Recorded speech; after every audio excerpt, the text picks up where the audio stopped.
নমস্কার বন্ধুরা, আমি আবারও হাজির হয়ে গেছি নতুন আরেকটি রেসিপি নিয়ে। সকালের জলখাবারে বা বিকেলে হালকা খিদের জন্য ঝটপট ঘরে থাকা উপকরণ দিয়ে এভাবে একবার বানিয়ে নিতে পারেন। দেখবেন রোজ বানাতে ইচ্ছা করবে। আর এটা আপনারা রাত্রেবেলায় ডিনারেও খেতে পারেন। রোজ রোজ একই রকমের খাবার খেতে ভালো না লাগলে এইভাবে একবার বানিয়ে নিতে পারেন। বাড়ির ছোট থেকে বড় সবাই খুব পছন্দ করবে আর একদম মুখরোচক, মুখে লেগে থাকবে। এর সাথে খাওয়ার জন্য কোনো তরকারির দরকার নেই, খালি একটু সস, চাটনি বা রায়তা থাকলেই হবে। আশা করি আজকের এই ভিডিওটি আপনাদের খুব ভালো লাগবে। ভালো লাগলে প্রথম থেকে শেষ পর্যন্ত দেখার অনুরোধ রইল। আর বন্ধুরা, ভিডিওটি আপনাদের ভালো লাগলে একটা লাইক অবশ্যই করবেন। তাহলে চলুন আর দেরি না করে ঝটপট শুরু করে দিই আজকের এই রেসিপিটি। আজকের এই রেসিপিটি করার জন্য প্রথমে আমি নিয়ে নিচ্ছি হাফ কাপ পরিমাণ সুজি। এবার এর মধ্যে আমি দিয়ে দেবো হাফ কাপ পরিমাণ জল। এবারে সুজির সাথে জলটাকে ভালো করে মিশিয়ে নেব। তারপর সুজিটা যাতে ফুলে যায় তার জন্য 5 মিনিট আমি রেস্টে রেখে দেব। এটা রেস্টে থাক, ততক্ষণে আমি আরেকটা ছোট বাটি নিয়ে নিয়েছি। তার মধ্যে নিয়ে নিলাম বেশ কিছুটা পরিমাণ কুচি করে রাখা পেঁয়াজ। এখানে আমি দুটো মাঝারি সাইজের পেঁয়াজ ব্যবহার করেছি। এর মধ্যে দিয়ে দিলাম ঝাল অনুযায়ী ঝাল লঙ্কার গুঁড়ো। এরপর দিয়ে দিচ্ছি রোস্টেড জিরে গুঁড়ো। আর দিয়ে দিচ্ছি 1 চামচ পরিমাণ আমচুর পাউডার। আমচুর পাউডার না থাকলে চাট মশলা দিতে পারেন। আর দিয়ে দিলাম ধনেপাতা কুচি। এবার আমি এগুলোকে খুব ভালোভাবে মিশিয়ে নেব। এই সময় একটা কথা বলে রাখি, আজকের এই ভিডিওটি দেখতে যদি কোনো নতুন বন্ধু চলে আসেন তাহলে অবশ্যই আমার চ্যানেলটিকে সাবস্ক্রাইব করে দেবেন। পাশে থাকা বেল বাটনের অল অপশন প্রেস করে দেবেন, যাতে আমার ভিডিওটি আপলোড হওয়া মাত্রই সবার প্রথমে আপনাদের সামনে পৌঁছে যায়। এটার মধ্যে আমি এখন লবণ দেব না, লবণটা আমি পরে মেশাবো। দেখুন, ততক্ষণে এই সুজিটা আমার অনেকটা ফুলে গেছে। আমি আপনাদের চামচে করে তুলে দেখাচ্ছি।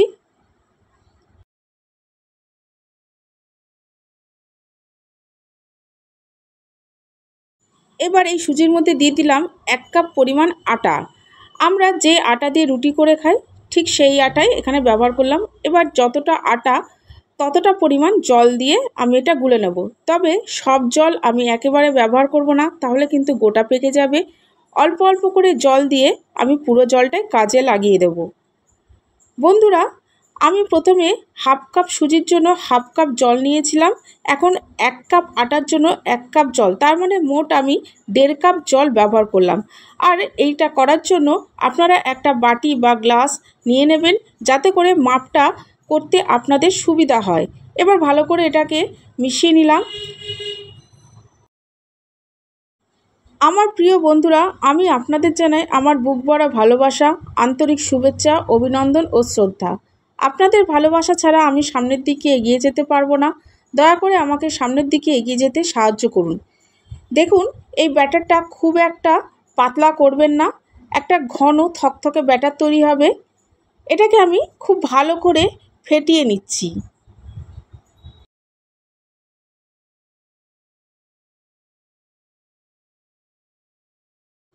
ব্যাটারটা ভালো করে ফেটানো হয়ে গেলে এর মধ্যে আমি দিয়ে দিলাম ঝাল অনুযায়ী কুচি করে রাখা কাঁচা লঙ্কা, দিয়ে দিচ্ছি সামান্য কুচানো পেঁয়াজ, দিয়ে দেব গ্রেট করে রাখা গাজর,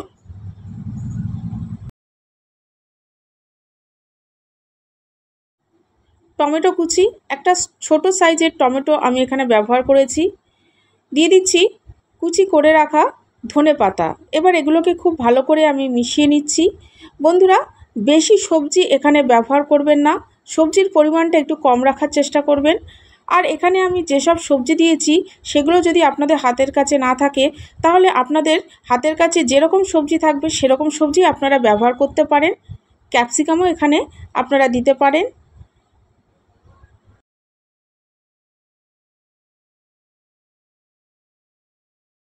এবার আমি এর মধ্যে কিছু গুঁড়ো মশলা অ্যাড করছি, যেমন দিয়ে দিলাম স্বাদ অনুযায়ী লবণ, ঝাল অনুযায়ী ঝাল লঙ্কার গুঁড়ো, কালারের জন্য দিয়ে দেব হলুদ গুঁড়ো। এইগুলোকে আমি ভালো করে মিশিয়ে নিচ্ছি।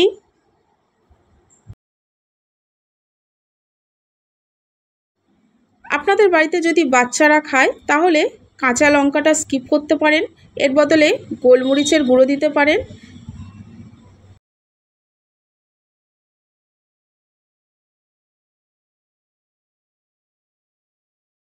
এবার এটাকে ঢাকা দিয়ে 5 মিনিট রেস্টে রেখে দেব। 5 মিনিট পর আমি ঢাকাটা খুলে দিলাম। ব্যাটারটা আরও অনেকটা ফুলে গেছে। এরপর আমি এর মধ্যে দিয়ে দিলাম বেকিং সোডা। বেকিং সোডা দিয়ে আমি ভালো করে মিশিয়ে নেব। একটা জিনিস খেয়াল রাখবেন, বেকিং সোডা দেওয়ার পরে কিন্তু বেশিক্ষণ রাখবেন না, সঙ্গে সঙ্গে ভেজে ফেলার চেষ্টা করবেন। আপনাদের কাছে যদি বেকিং সোডা না থাকে তাহলে আপনারা সেই সময় ইনোও ব্যবহার করতে পারেন। এটাকে ভালো করে মিশিয়ে নিয়েছি, এবার ভেজে নেব। তার জন্য একটা ফ্রাই প্যানের মধ্যে আমি কিছুটা পরিমাণ তেল ব্রাশ করে নিচ্ছি।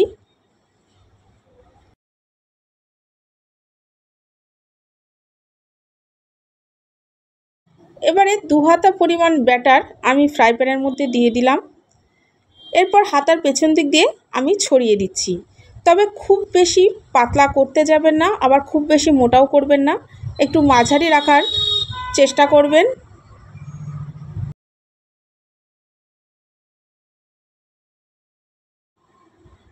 দেখুন আমি গোল করে নিয়েছি। এবার এটাকে আমি কয়েক সেকেন্ডের জন্য ঢাকা দিয়ে রেখে দেব। এটা ঢাকা থাক, ততক্ষণে আমি যে পেঁয়াজের মিশ্রণটা তৈরি করেছিলাম তার মধ্যে লবণটা দিয়ে দিলাম। লবণটা পরে দিলাম এই কারণে যে তাহলে পেঁয়াজ থেকে জলটা ছাড়বে না, পেঁয়াজটা নরমও হবে না। এবারে আমি পেঁয়াজ আর ধনেপাতার মিশ্রণটা এই নাস্তাটার উপরে দিয়ে দিচ্ছি। একটু ভেজা ভেজা অবস্থায় থাকাকালীন দিলে এগুলো বেশ সুন্দরভাবে এই পরোটার সাথে আটকে যাবে। এরপর আমি দিয়ে দিচ্ছি চিলি ফ্লেক্স। এবার আমি আরও মিনিট 2-এর জন্য ঢাকা দিয়ে রেখে দিলাম।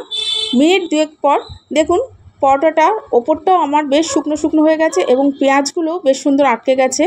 এরপর ওপরে সামান্য একটু তেল ব্রাশ করে দিচ্ছি।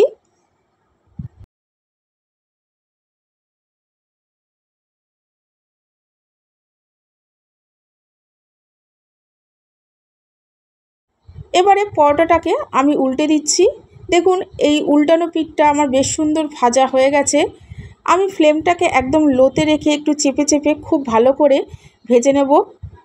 এই সাইডটা আমার ভাজা হয়ে গেছে, এবার আমি তুলে গরম গরম পরিবেশন করব। তাহলে বন্ধুরা আজ আসি, আবার দেখা হবে নেক্সট এপিসোডে নতুন কোনো রেসিপির সাথে।